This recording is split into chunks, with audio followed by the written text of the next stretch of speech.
title of the study, as you would see, is Paying the Cost of Connection. Paying the Cost of Connection, looking at young adult experiences seeking health information online. It highlights exclusions, abuse online that in many ways prevents young adults, especially those belonging to the key populations, to access health information online. So what we have been doing since 2023 is to go around these 4 countries speaking to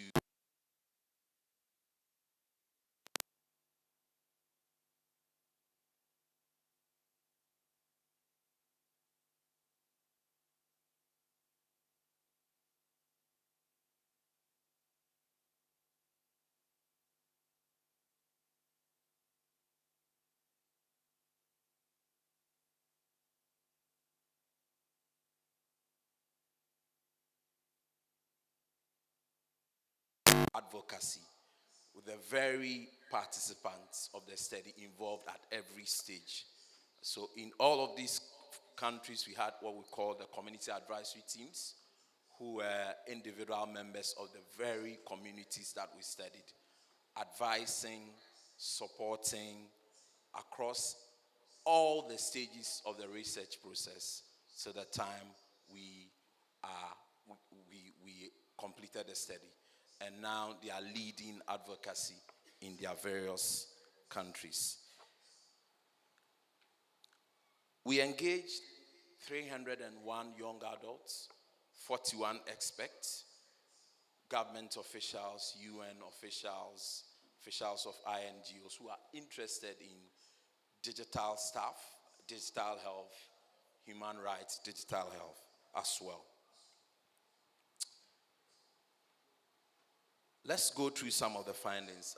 The 4 key findings that I want us to run through quickly is the big elephant that has always been in the room, digital device. So we basically had about 4 of them, which I want to talk about. Economic divides. In most of these countries, realize the cost of even buying phones, connecting online is a luxury. And that prevents young adults, especially those belonging to the key populations, to access vital health information. You know what that means, because most of these countries, some of these population, or most of them, are criminalized, or, if you like, quasi-criminalized by the communities within which they live. There's also social stigma, fears of being judged because of the information they search online, people always having to deal with, if they have to use the phone of their partners, clear their history, search history, just to make sure people don't know this is what they are searching at, because it links back to them based on their identity.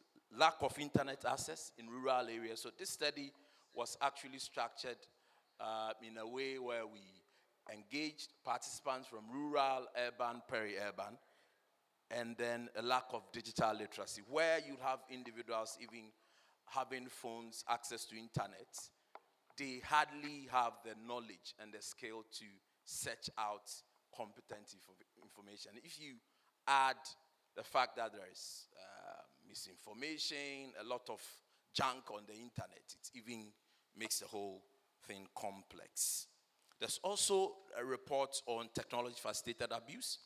About 3/4 of young adults we spoke to mentioned that. And this actually played out in cyberbullying, fraud, hacking, blackmail, falsified images, and very, very common in all of these 4 countries. And in the case of mostly Ghana and Kenya, led to multiple forms of victimization, which we called polyvictimization. In all of these, access to remedy was lacking. So individuals who had to go through this did not have very, very clear, straight processes to get justice by the law. In fact, some would, as was reported, go to the police and they will be asked, what did you go there to do? Why did you write that online? It's your fault. And they had to turn back traumatized. Privacy also was a very, very big issue of concern about data sharing to third parties. Government surveillance was a huge concern, and it breached right to privacy of most young adults, especially belonging to our key population.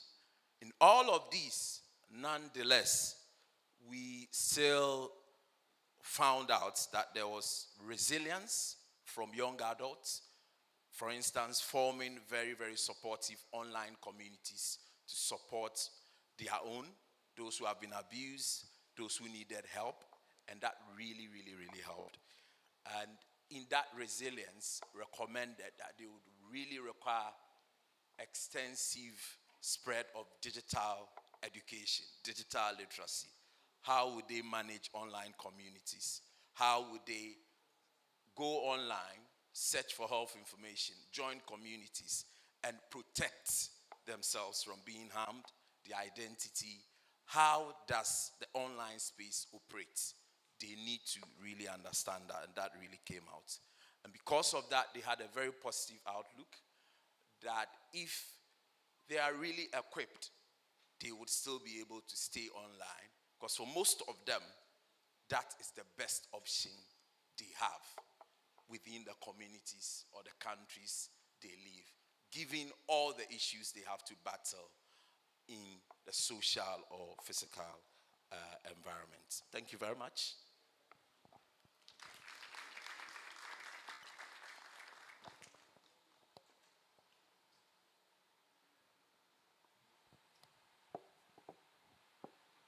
Thank you, Ben. Don't leave.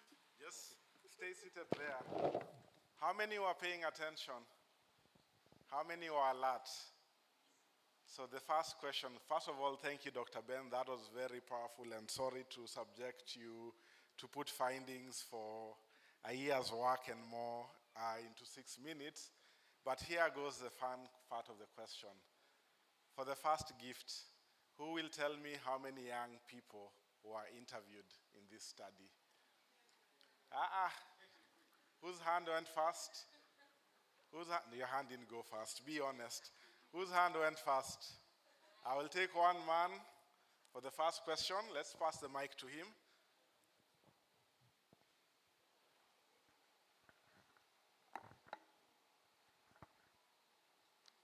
$301. 301. And for that, you get your first Christmas gift, which is a tote bag from DHRP. Your hand was up second, right? Your question changes because we can't ask the same question. Name for me the countries where the study was done. It's for the ladies whose hand went up here.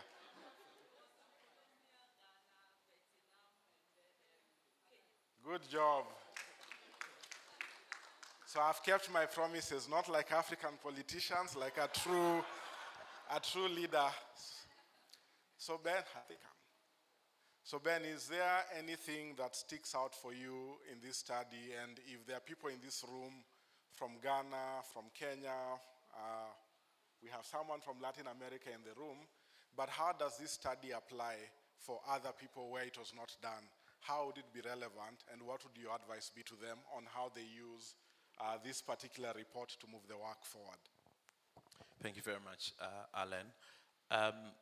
For those that are from other countries, one thing I think I can mention in relation to this study is the forms of abuse online and how this was commonplace across all the countries. This is very relevant because the digital space brings all of us together in one space, and one would not need to be within your geographical location to abuse you, sort of. Once they get access, they get your account, they can just come in and do that. And that was one of the major reasons that people will not have anything to do with that. We want colleagues here to use this report, build on studies, similar studies back home, explore and see if what we found are in many ways similar to what's happening within your jurisdiction. And this is qualitative and cannot, as it were, be generalized. We still feel that we've produced a very, very solid, rich, in-depth data to help colleagues build on that and explore within their needs, and even use this as a source of advocacy for their programs. Thank you very much. Thank you, Ben. A round of applause, and until he gets to his seat, we can release you. Until he gets to his seat, round of applause. Drum rolls, drum rolls. Thank you. So we move next to a panel whose conversation will be led by a very important young person, a good friend of mine. We popularly call her lastborn, but her true names are Ruth Limo, popularly known to others as Jerop. So as we promised, we want those of us who are not fully recognized as young to be able to allow those who are truly young to lead the conversation. And so for now, I will invite Jerop, who will then get a chance to lead a panel discussion and tell us what it's going to be all about. So until she comes, drum rolls, drum rolls. Hi everyone. Akwaba to my session.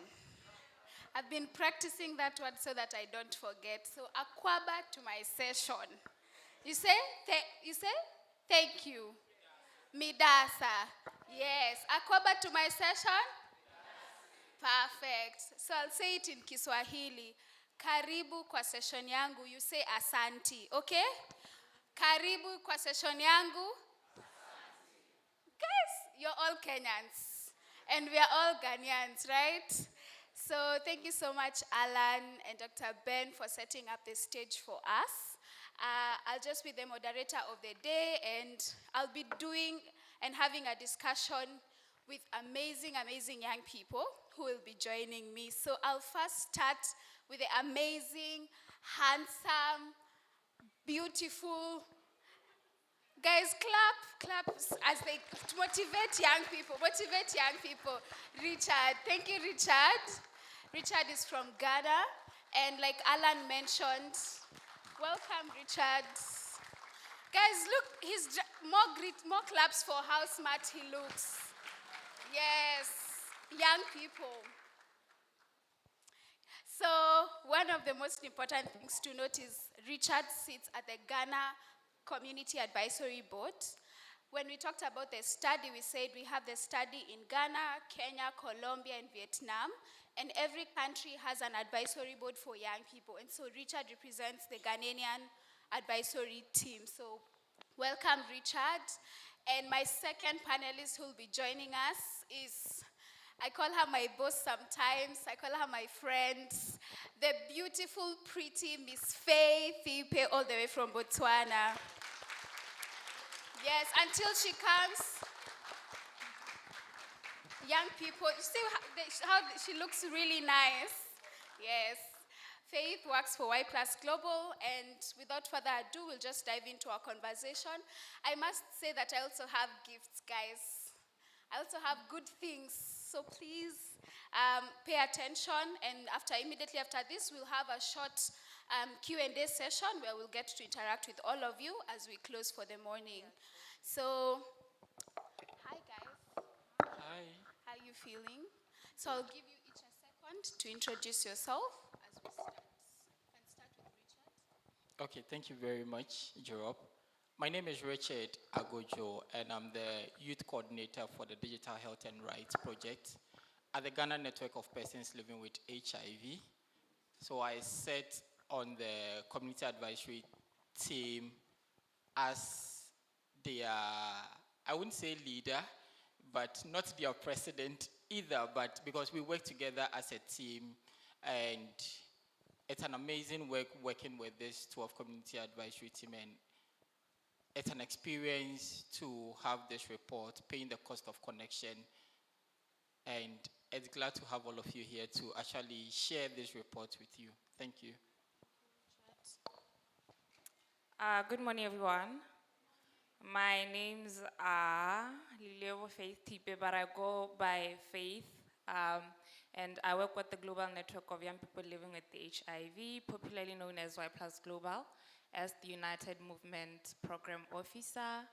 And we've just initially launched a digital youth health program called the Youthfluencer Initiative, which technically just trying to use young people as youth influencers to influence behavioral change on HIV and SRHR issues. And one of the things that did come out of that particular session was how do we then safeguard ourselves when we are using these digital platforms. And I'm really happy to be part of this platform today. And yeah. Thank you, Faith, and thank you, Richard.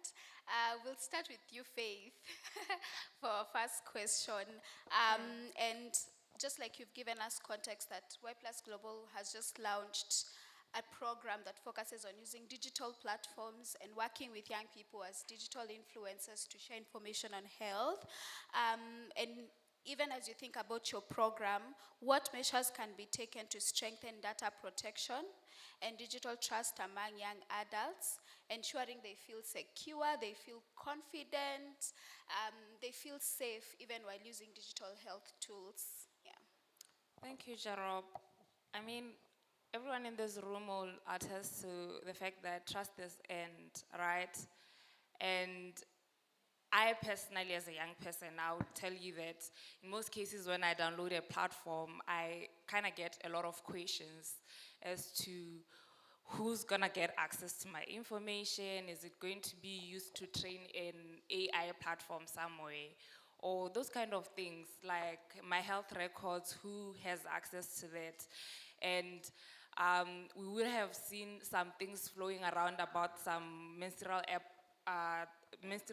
that tracks your menstrual flow, that it has leaked some information, and a lot of young women were like, oh, so now there's somebody out there who knows when I'm ovulating, there's somebody out there who knows I'm getting my period, and these are things that we actually need to call for, that for us to be able to have that kind of safety to access those digital platforms and use them, there needs to be accountability both to public and private entities that are setting up those particular digital platforms. And also governments need to also strengthen their policies, their frameworks, and their laws that have to do with digital laws, digital protection, especially for young people.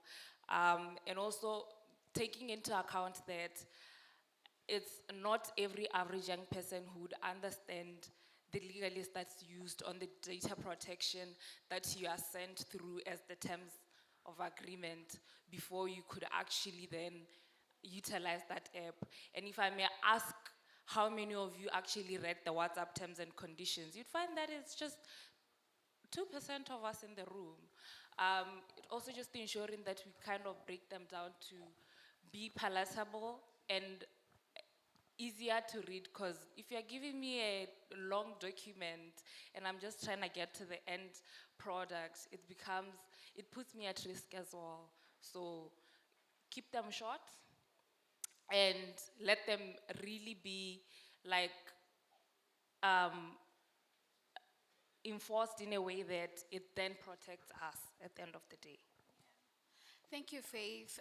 I know most of us use different apps, and you've had this experience when you're logging into an app or a website. The consent form is so long. It's so long and it's too many words. And so you want to use this app to do something immediately, but this guy is telling you to read a 5-pager consent form that you don't even understand. So most of us will just crawl up until the end and you tick and you say yes. You've not even read and you proceed. And so I like what you're saying, that consent forms actually have to be something we can read quickly, understand, simple English, point forms that actually make sense and not long theses, I think I would call them that. So thank you so much, Faith, for that. Over to you, Richard. Even in your experience in the DHRP project, how can digital health systems be designed to capture and address the real-life experiences and challenges of young people living with HIV? And you can share in the context of your experience here in Ghana, but also just generally, yeah. Okay, so I will take this opportunity and share with you one of the amazing stories we had during our data collection. And it's one of the stories that reflect on how persons living with HIV access information online. So 2 years ago, when I tested positive to HIV, my world collapsed. The stigma didn't start with others. It started with me. Self-stigma, fueled with the terrifying myths I had heard, made my life a living hell. I had always believed that once you were diagnosed, you were given medication, and when that medication runs out, you would die. That was all I knew, and that's the knowledge, or rather, the lack of it consumed me with fear. Desperate to learn more, I turned to the only tool I knew could provide answers, the internet. But there was a problem. My smartphone had broken. Borrowing someone else's phone seemed like the next best option. But as soon as I opened Google, panic set in. I suddenly realized that my searches wouldn't be private. The phone's owner could see what I had looked up. The search history could expose me, and the suggested results would reveal my fear before I could even type a full sentence. At the moment, I felt as though I was standing naked in front of the world. Overcome with anxiety, I dropped the phone and walked away. At the time, I didn't know about private browsing, deleting search history, or using platforms that protect digital privacy. I was simply a young person living with HIV, afraid of being discovered, afraid of my own curiosity, afraid of seeking knowledge because of the digital traces I might leave behind. This experience opened my eyes to a bigger issue, not just the stigma surrounding HIV, but the digital divide, the traps that many young people, especially those of us living with chronic conditions. Access to information can be life-saving, yet digital illiteracy and fear of exposure prevent so many from seeking the help they need. This was the story we had from one young lady who was a participant in our data collection. And to buttress the question that you asked, it's always advised or advisable to actually let young people be the shapers of these apps that we use. Across Africa, we designed so many technology applications, but are youth-centered into the designing of these applications that are actually meant for them. The real life is we need to actually co-design these things with the youth. If we don't co-design it with the youth, how do we put them into the response or into the information that they need to actually access information surrounding HIV? And also, privacy as a first platform. When we create these applications, that long terms and conditions that are actually put attached to these applications, let's make it simple so that people or these young people get to know that this is what I'm into. This is what I can do online. This is how I can stay private online so that a third person or a third party doesn't get hold of my information. It should be designed that everybody or even everybody should actually get to know that I am private online, nobody has my information. And also, feedback loops. These are the issue of you sending an information and you not getting a feedback. You've taken my information, but you're not giving me a feedback. I will use a typical example with some of the scholarships that we even apply online. You apply and you don't even get what's the name, a feedback from them. You have my data. What are you going to use my data for? At least you tell me I didn't qualify, but you not telling me anything is much more or less like you holding my data without giving me any response. So it is hard time we all design these platforms to actually suit every young person, especially persons living with HIV, both in Africa and also across the world. Thank you, Jerome. Thank you so much, Richard. So, just a question to the rest of the room. Who knows what cookies to accept and which ones not to accept? How many of us say accept all? No, I won't judge. I also say accept all. Yes, all of us, because we don't know which cookies to accept and which ones not to, right? So I totally agree with what Richard has said, is that apps, even though most of them are not created for us and by us, but we end up being the end users, they have to be created with us in mind. And if it's possible, we have to be in those rooms and actually design those apps. And specifically for health, like Faith said, is that young people have to be aware, they have to be involved, and Richard has put emphasis on that. Because our time is up, I'll just give them 1 second to say something as we run off the stage, because they're waving at me here. So just...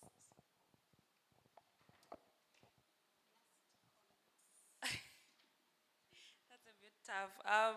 But last comment, I would say safety is not a luxury, and it should be part of the right to health.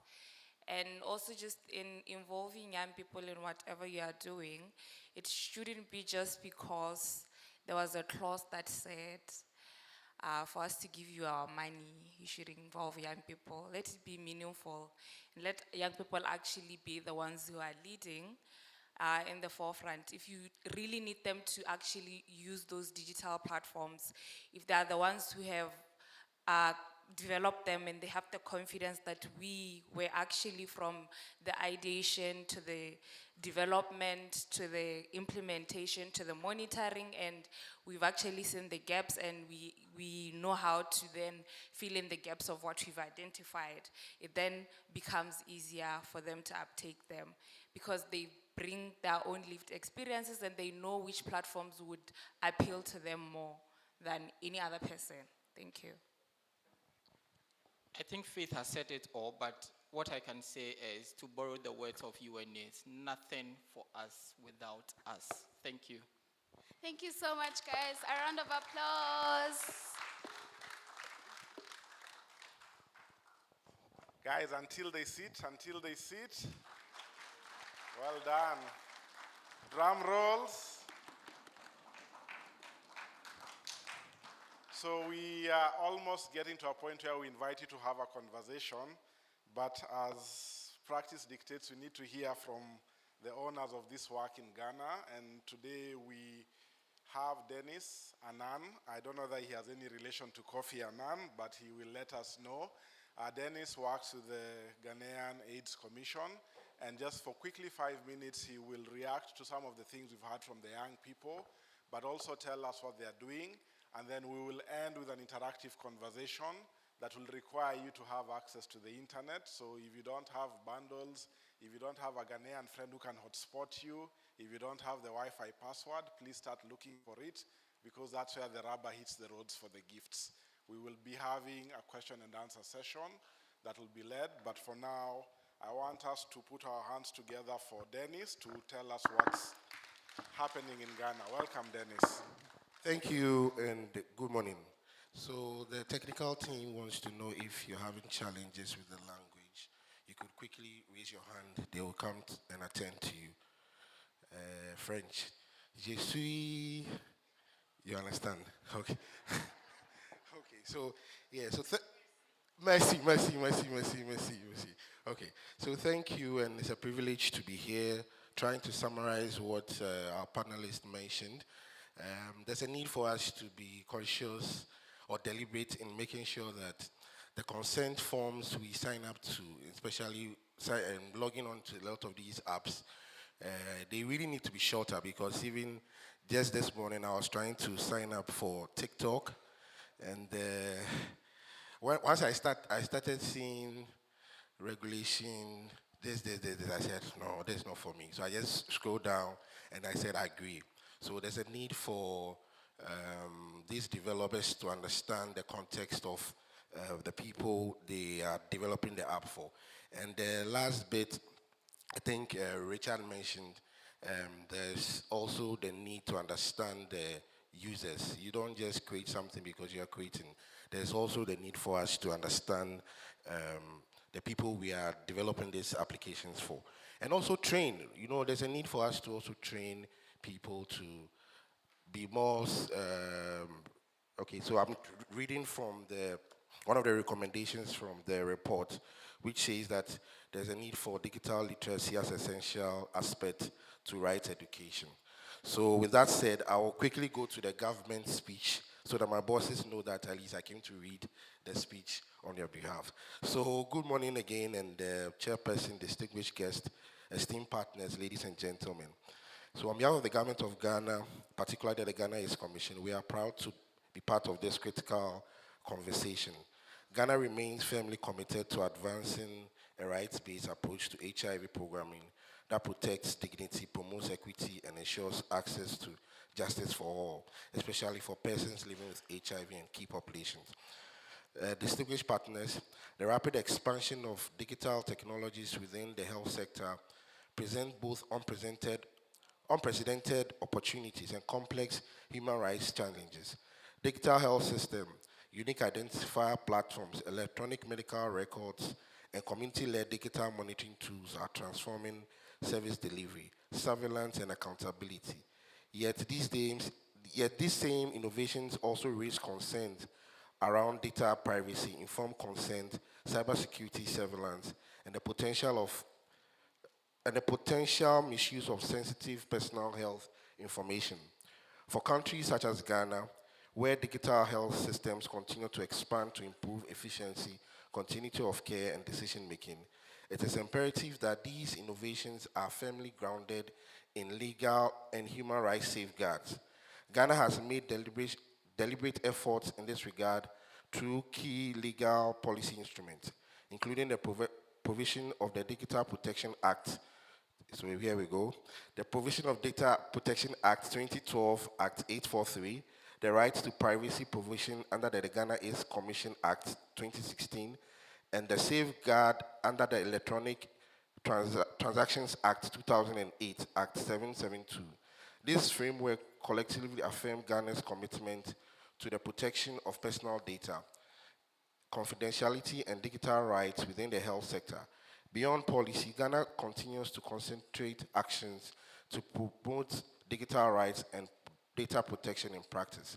The Ghana Youth Commission, working closely with the Ministry of Health and other state agencies, has promoted digital privacy by design in digital health system, strengthen compliance with the national data protection requirement, supported the capacity building of legal assistance organizations to respond to digital rights violation, and reinforce the Ministry of Health mobile handheld device policy to safeguard sensitive patient and key population data. This session therefore offers an important platform to integrate both promise and the risks of digital transformation in the HIV response. It challenges us to ensure that technology serves as a tool for inclusion rather than exclusion, empowerment rather than surveillance, and protection rather than harm. As we engage today's deliberation, I urge us all to remain guided by shared responsibility to ensure that no one is left behind in the digital future of health. Let's collaborate together toward digital systems that are ethical, people-centered, inclusive, and firm anchored in human rights principles. Once again, on behalf of the Ghana Youth Commission and our partners, we welcome you all to Ghana, and we wish you all have a productive and impactful session. Thank you very much.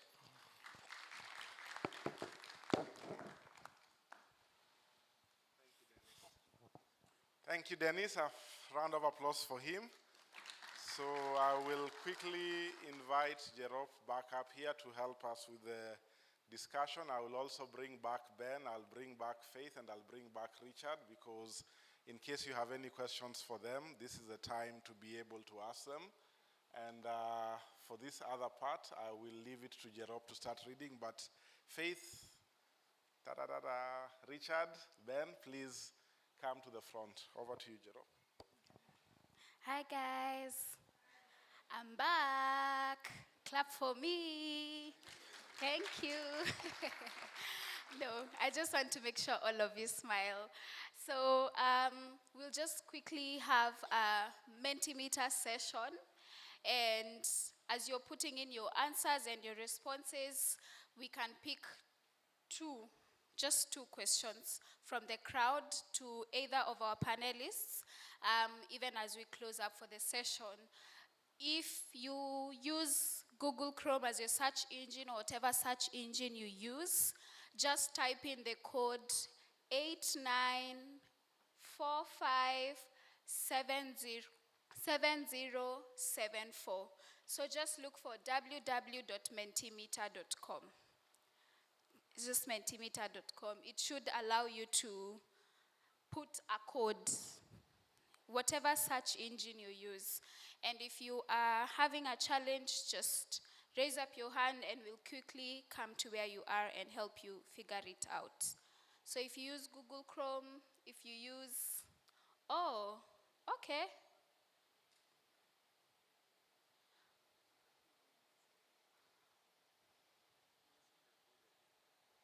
The code is 89457074. So in one word, what is your biggest concern about the digital future of the HIV response?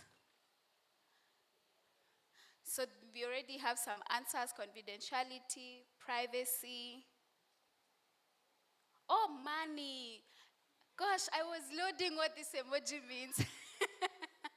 I guess I'm not young anymore, but yeah, money. Yes, money is a big concern, guys, because digital health is quite expensive. Thank you for the emoji. Looks nice. So as we are giving out the answers, anyone who has a question or a comment and you would want us to hear your beautiful voice and see your beautiful face today morning, just feel free to shoot your hand up. Oh yes, so we have one hand on that end. And then we have one here, so yeah. Can go ahead, please. Sure. Hi, Jerop. Hi, cousin. Hi, cousin. Okay, so quick one, and this one literally goes to all the panelists. I'm sorry, I just got in now. It's because of the jollof rice I ate yesterday night, I couldn't wake up, so it's on point. We know there's a lot of discussions going on around financing, and Trump is back with a fat envelope for the government to literally bite. I'm more concerned about one key element. Alan knows what I'm talking about. Trump has clearly made it clear that we need to give him data when we sign the MOU. It's big money, but he's going to control our data. And we're talking about data privacy in the digital space. I just needed to know if any of the panelists has a mitigating measure, because the governments are signing, so it's government to government, and civil societies in the room do not have an idea what's going to happen. And we know very well that the data belongs to communities. So what would be the response, Jerop, on that? Thank you. Thank you, cousin. Okay, thank you very much. I'm Nathaniel, and I've heard a lot of beautiful things being said, and I know the document contains a lot of nice stuff, very helpful stuff. But Bernard, right, okay, I'm wondering, when it comes to HIV, it's not we are not just talking about people who have been to school who can read and write. How or what are your plans of making sure this document does not stay on a shelf, but it gets to people in certain areas, people who can't read and write, but who do use the social media platform? Because there are a lot of people who can't speak English but are using mobile phones and they speak their local language. So what are your plans in getting these beautiful ideas transcribed? Thank you. We can take There's a third question. Oh, over there.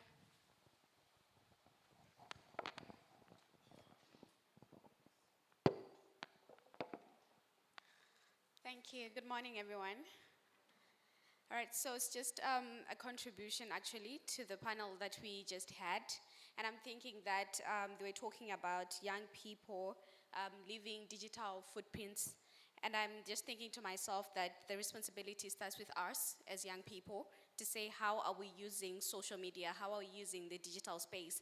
Because what happens is for something to leak at any point, you would have leaked it first, which means you couldn't protect your data, you couldn't protect your information. So we also need to be aware of that. And I also need to address that where I come from in Zimbabwe, when we're little kids would go on the streets to play growing up. But right now, as young people, as young adults, we play in the digital space. That's where we go to play. And there's something called AI, right? And if I may to ask, how many countries have developed AI policies now? We don't have that, right? It's probably a few. But let's talk about how it's also impacting our HIV response, how it's impacting our health, how it's impacting us as young people. I think it's very critical that we also have discussions pertaining this AI and also how best we can maneuver it as young people. Thank you.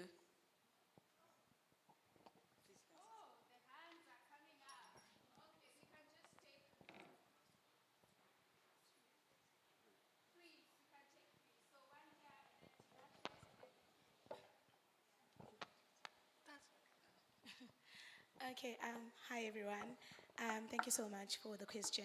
I think Ben spoke about the low connectivity areas, and I just didn't get to hear how we are going to mitigate that, because I believe we're moving towards the fourth industrial revolution, and we are all trying to get into the digital health and digital space, but I fear that we are leaving a lot of people behind, the people that are in the low income areas as well.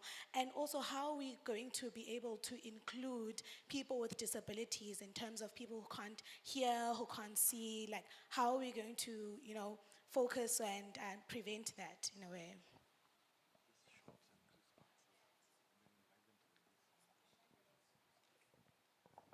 Thank you so much. So I only have one question.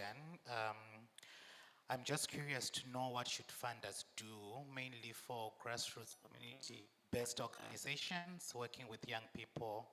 What are some of the fundable programs that we should also kind of take into account? Thank you.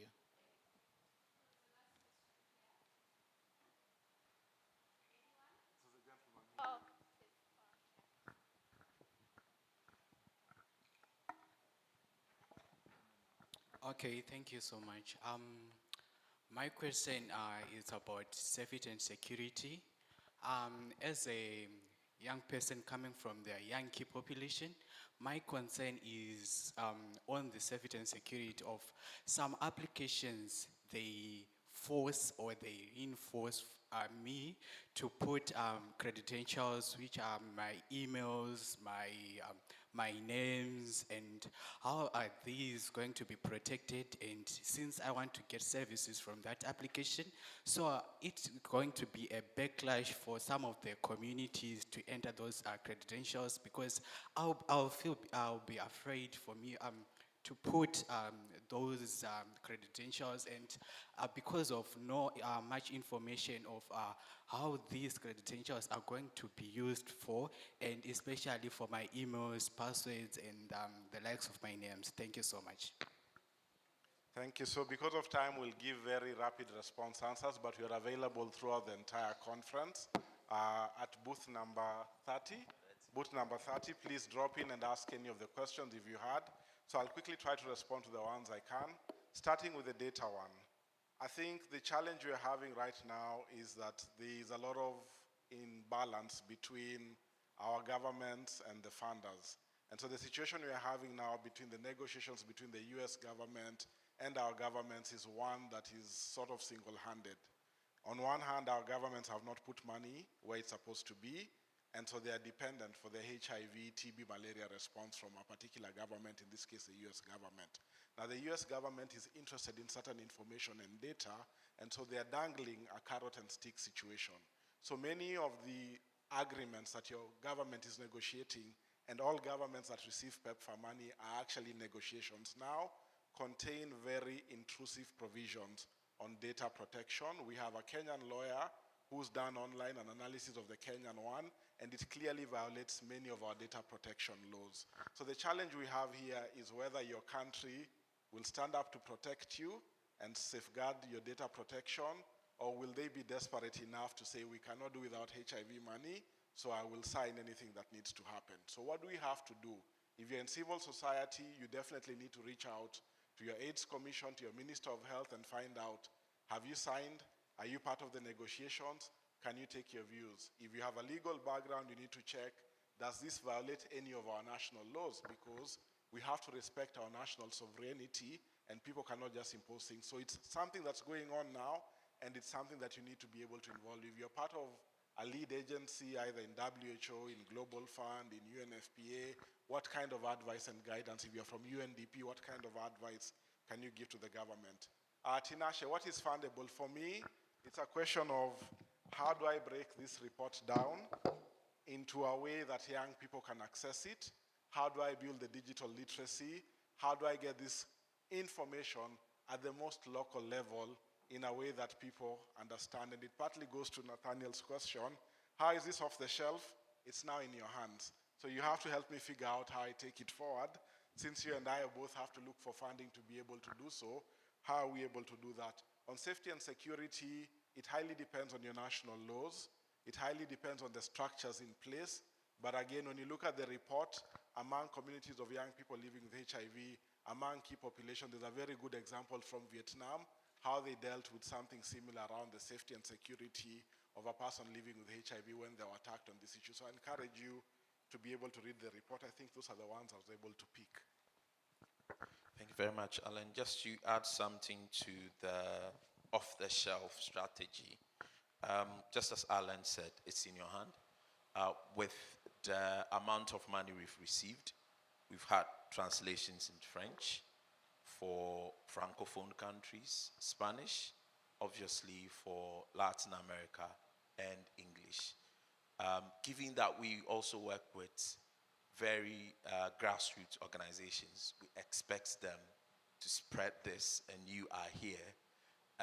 Try to, instead of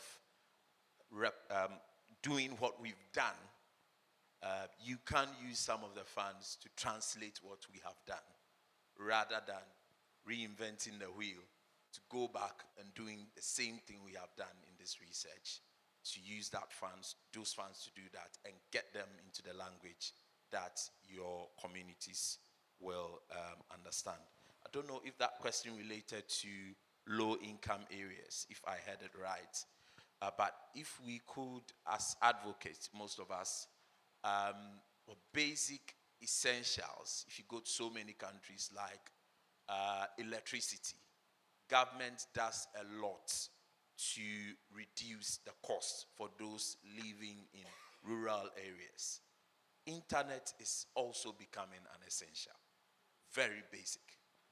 Why don't we couple that with advocacy that we've had within our political space for an essential service or commodity like electricity, and advocate that at least for these areas, rural areas, peri-urban areas, this is something that governments can do and provide free Wi-Fi services for those who cannot actually afford that this capitalist regime of trying to provide internet for these communities. Thank you very much.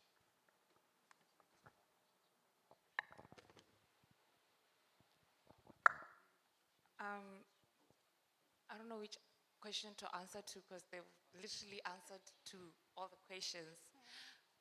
But just to touch on the disability one, I think it then goes back to making sure that each and every demographic is involved in the designs of those apps. You're not only going to involve Faith, who can't speak to the LGBTQI experience or the disability experience. Bring somebody who has the actual lived experience to then speak to their needs and ensure that what they need that face to be, that app to be interfaced with, it's actually interfaced with that particular nitty-gritties for them to be able to access it, and it then benefits them, yeah. Okay. So thank you everyone, and like Alan mentioned, make sure you visit our booth. We'll be having a session where we'll be diving deeper to the report, and thank you for your answers. I think privacy wins. All of us want to interact with digital space and being sure that our data and our information is private. So thank you everyone. I know we are late, but don't leave. I have a surprise for you, I promise. So let me start off with the folks who asked questions. If you know you asked a question, please, hands up. There you go. Okay. And so, as everyone else is running away, I asked my colleagues, we promised everyone will get a gift, so everyone will get this wristband.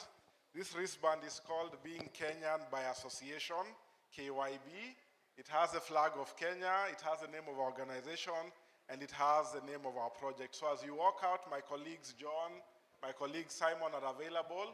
Please feel free to pick a band, and then please do visit our booth.